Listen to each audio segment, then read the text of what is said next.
আসসালামু আলাইকুম।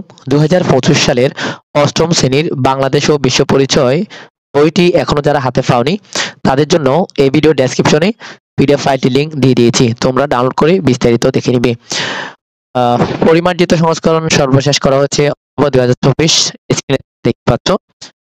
সূচিপত্র প্রথমাদের নাম হচ্ছে ঔপনিবেশিক যুগ ও বাংলার স্বাধীনতা সংগ্রাম, দ্বিতীয়, তৃতীয়, চতুর্থ, পঞ্চম, ষষ্ঠ। ডানে স্থান অংশ দেওয়া আছে, তোমরা দেখে নাও। এরপর নিচের দিকে আলোচনা শুরু করেছে। প্রথম অধ্যায় ঔপনিবেশিক যুগ ও বাংলার স্বাধীনতা সংগ্রাম। এখানে দেখো প্রতিটি পৃষ্ঠায় ডানে বামে 2025 লেখা আছে। এই যে 2025, বামে দেখো 2025 লেখা আছে। তোমাদের সুবিধার্থে পিডিএফ ফাইলটির লিংক আমরা দিয়ে দিয়েছি ডেসক্রিপশনে, তোমরা ডাউনলোড করে দেখে নিবে। পরবর্তীতে আমরা প্রতিটি বিষয়ের আলাদা আলাদা ভাবে ভিডিও আপলোড করব। সে পর্যন্ত তোমরা ভালো থাকবে, সুস্থ থাকবে। আল্লাহ হাফেজ।